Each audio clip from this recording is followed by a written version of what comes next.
नमस्कार दोस्तों। आज हम कक्षा 8 की जो हमारी हमारा राजस्थान पाठ्य पुस्तक है उसका अध्याय 9 पढ़ने वाले हैं। इस वीडियो को आप लाइक शेयर और सब्सक्राइब जरूर कीजिएगा। इस चैप्टर के ये जो लेसन है हमारा अध्याय 9 ग्रामीण एवं शहरी प्रशासन, ये स्थानीय स्वशासन का भाग है एवं हम इसके दो भागों में इस अध्याय को पूरा करने वाले हैं, भाग 1 और भाग 2। क्योंकि ये जो लेसन है ये काफ़ी बड़ा है थोड़ा सा, इसीलिए पहले पार्ट 1 कंप्लीट होगा, देन उसके बाद पार्ट 2। तो हम समय ज़ाया न करते हुए अब हम इस अध्याय को पढ़ना प्रारंभ करते हैं। ये कोई एक स्टोरी दे रखी है सोनू की, जो स्कूल से आता है और आधार कार्ड और ये राशन कार्ड के बारे में बता रखा है। तो इतना हम ध्यान ना देते हुए जो प्रमुख बातें हैं उनकी तरफ ध्यान देते हैं कि जैसे सबसे पहले तो हम आपको ये बताना चाहते हैं कि स्थानीय स्वशासन क्या होता है। स्थानीय स्वशासन के अंतर्गत नगरीय और ग्रामीण प्रशासन शामिल किए जाते हैं, जिसमें ग्रामीण प्रशासन में ग्राम पंचायत, पंचायत समिति और जिला परिषद कार्य करते हैं। ठीक है, तो सबसे पहले हम ग्रामीण प्रशासन को समझने का प्रयास करेंगे। ग्रामीण क्षेत्रों में समस्त वर्गों के लोगों की लोकतंत्र में अधिकतम भागीदारी सुनिश्चित करने के लिए हमारे देश में 73वें संविधान संशोधन विधेयक के अंतर्गत पंचायती राज व्यवस्था को अपनाया गया है। इसे एक संवैधानिक दर्जा दिया गया है। पहले इसमें संवैधानिक दर्जा नहीं था। इसकी 11वीं अनुसूची में पंचायती राज व्यवस्था के त्रिस्तरीय ढांचे के 29 कार्यों का उल्लेख किया गया है। अब इसमें 29 विषय है 11वीं अनुसूची में पंचायती राज के त्रिस्तरीय ढांचे में। सोनू ने शिक्षक से ये पूछा कि ये त्रिस्तरीय ढांचा क्या होता है। एक बच्चा है सोनू, वो अपने शिक्षक से पूछ रहा है कि सर ये त्रिस्तरीय ढांचा क्या होता है। तब शिक्षक महोदय ने इस चार्ट के माध्यम से बताया कि ग्रामीण स्तर पर यह त्रिस्तरीय व्यवस्था है जिसके तहत हमारा शासन काम करता है। पंचायती राज का त्रिस्तरीय ढांचे का स्वरूप, सबसे पहले इसमें सबसे निचले स्तर पर आता है ग्राम पंचायत, जहाँ पे सरपंच, राजनीतिक मुखिया और ग्राम विकास अधिकारी ये क्या होता है, प्रशासनिक मुखिया होता है, प्रशासनिक अधिकारी होता है। फिर उसके बाद कई सारी पंचायतों पर एक ग्राम पंचायत होती है जिसका मुखिया प्रधान होता है एवं प्रशासनिक अधिकारी खंड विकास अधिकारी होता है, जिसे इंग्लिश में BDO भी कहा जाता है, ब्लॉक डेवलपमेंट ऑफिसर।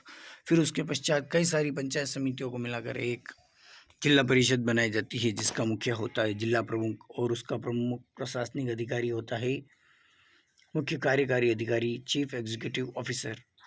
जिला प्रमुख राजनीतिक अधिकारी होता है। अब जिला परिषद, पंचायत समिति तथा ग्राम पंचायत के कार्य क्या क्या है। सबसे पहले ग्राम पंचायत से हम प्रारंभ करेंगे। ग्राम पंचायत का कार्य क्या है, गाँव में स्वच्छता एवं पेयजल की व्यवस्था करना। फिर पंचायत समिति का कार्य क्या है, पंचायतों के कार्यों की समीक्षा एवं पर्यवेक्षण करना। और जिला परिषद का कार्य क्या है, स्थानीय आवश्यकता और स्रोत के अनुसार पंचायत समितियों की क्षेत्रीय योजनाओं को समेकित कर जिले के लिए अंतिम योजना तैयार करवाना। पंचायतों की ग्राम सभाएं व बैठकों का पर्यवेक्षण जिला परिषद करती है। अब गाँव में क्या होता है, मार्ग में प्रकाश व्यवस्था करना, मनरेगा कार्यक्रम का क्रियान्वयन गाँव में जैसे होता है, आप लोगों को पता है, आवेदकों को रोजगार उपलब्ध कराना, सार्वजनिक वितरण प्रणाली, जो ये राशन प्राप्त होता है ग्रामीणों को, वो ग्रामीण सड़कों का रखरखाव, ये ग्राम पंचायत की कार्य है। पंचायत समिति के कार्य है नवनिर्वाचित सरपंचों व पंचों को प्रशिक्षण व मार्गदर्शन देना, सरपंचों, पंचायत समिति सदस्यों व जिला परिषद सदस्यों में समन्वय करना। ये समन्वय का कार्य करती है ग्राम पंचायत और जिला परिषद के मध्य पंचायत समिति।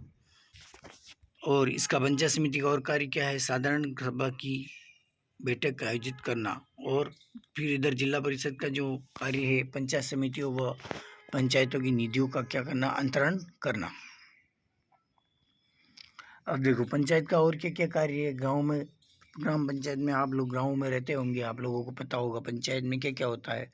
अगर किसी घर में अगर किसी बच्चे का जन्म हुआ तो उसका जन्म प्रमाण पत्र बनाया जाता है। किसी घर में अगर किसी व्यक्ति की घर के मुखिया की अगर मृत्यु हो जाती है तो उसका मृत्यु प्रमाण पत्र बनाया जाता है और विवाह पंजीकरण भी करवाया जाता है।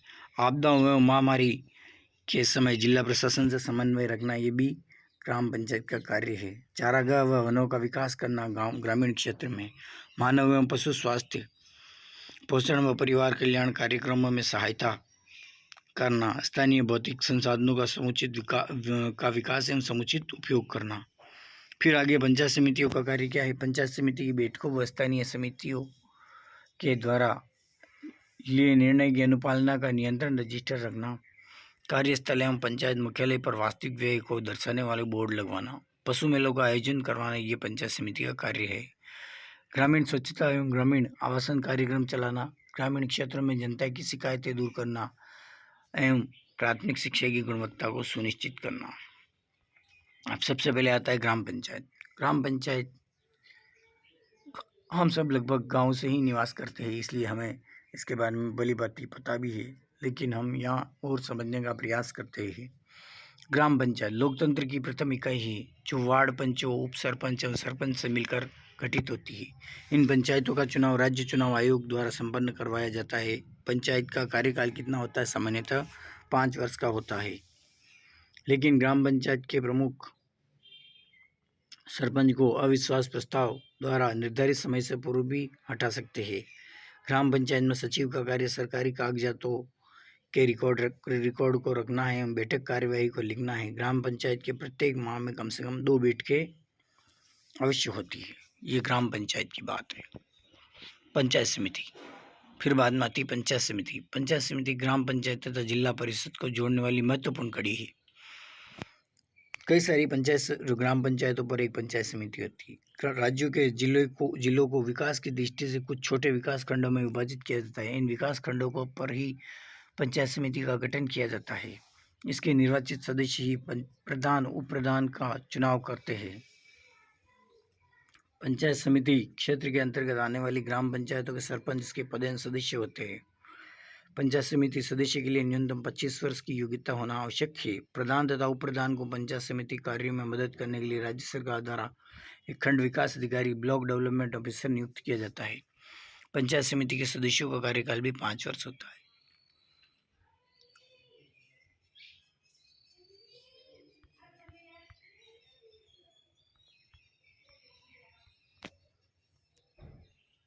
फिर आगे आता है जिला परिषद। अब देखिए, पंचायती राज व्यवस्था की शीर्ष स्तर की संस्था जिला परिषद है। ये जिला स्तर पर विकास की योजनाएं बनाती है। प्रत्येक जिले में कुछ ग्राम पंचायतों को मिलाकर एक वार्ड बनाया जाता है। इस तरह गठित प्रत्येक वार्ड से एक सदस्य का निर्वाचन वार्ड बनाया जाता है, कुछ ग्राम पंचायतों को मिलाकर। फिर हर एक वार्ड में से सदस्य का निर्वाचन उस वार्ड के मतदाताओं द्वारा किया जाता है। ये सदस्य जिला परिषद के सदस्य कहलाते हैं। जिला परिषद के निर्वाचित सदस्यों के अतिरिक्त जिले के पंचायत समितियों के प्रधान, जिले से निर्वाचित विधानसभा सदस्य तथा जिले से निर्वाचित लोकसभा और राज्यसभा सदस्य भी जिला परिषद के सदस्य होते हैं। जिला परिषद के निर्वाचित सदस्य मिलकर जिला प्रमुख तथा उप जिला प्रमुख का चुनाव करते हैं। जिला प्रमुख को जिला परिषद के समस्त कार्यों में मदद करने के लिए राज्य सरकार द्वारा एक मुख्य कार्यकारी अधिकारी की नियुक्ति की जाती है। चीफ एग्जीक्यूटिव ऑफिसर कहा जाता है, जिसमें जिले में समस्त विकास कार्यों का उत्तरदायित्व जिला परिषद का होता है। अब यहाँ पे आय का स्रोत क्या क्या है, आय कैसे होती है। ग्राम पंचायत भिन्न प्रकार के कर जैसे भवन कर, वाहन कर, क्रय विक्रय पर कर, मेले व हाट बाजारों से प्राप्त आय, सरकार से प्राप्त अनुदान, समुदायों से प्राप्त अनुदान, दोषियों से एकत्र दंड राशि। फिर आगे है पंचायत समिति। स्थानीय करों और शुल्कों से प्राप्त आय, राज्य सरकार से प्राप्त अनुदान, मेले व हाट बाजारों से प्राप्त आय, विभिन्न सरकारी परियोजनाओं को चलाने के लिए सरकार द्वारा उपलब्ध कराई गई राशि एवं व्यापारी व्यवसाय एवं उद्योगों पर लगाए गए कर से प्राप्त आय आदि। अब जिला परिषद देखो, केंद्र व राज्य सरकारों द्वारा प्राप्त अनुदान, पंचायत समितियों से की गई वसूलियाँ, राजस्व का प्राप्त निश्चित हिस्सा सरकारी तथा गैर सरकारी ऋण, लोगों द्वारा दिए गए अनुदान आदि प्रमुख है। ये आय के स्रोत है। सोनू बोली, गुरुजी अब मुझे पता चल गया है कि मेरे जन्म प्रमाण पत्र को बनवाने के लिए ग्राम पंचायत में जाना होगा मुझे, लेकिन मुझे ये भी बताइए कि ग्राम सभा क्या होती है। अब हम आगे दोस्तों ग्राम सभा, ग्राम न्यायालय और एक नगरीय प्रशासन के बारे में अगले वाले पार्ट में पढ़ेंगे, क्योंकि ऐसे ये थोड़ा सा वीडियो भी ज़्यादा बड़ा हो जाएगा। और ठीक है, तो ये यहाँ से अगला पार्ट आपको देखने को मिलेगा। ग्राम सभा से हम पढ़ना प्रारंभ करेंगे। इस वीडियो को ज़्यादा से ज़्यादा लाइक, शेयर और सब्सक्राइब कीजिए। ये आपके प्रतियोगी परीक्षाओं में काफ़ी ज़्यादा मदद है, इससे मदद मिलेगी, हेल्पफुल रहने वाला है। तो thank you so much, good bye and take care.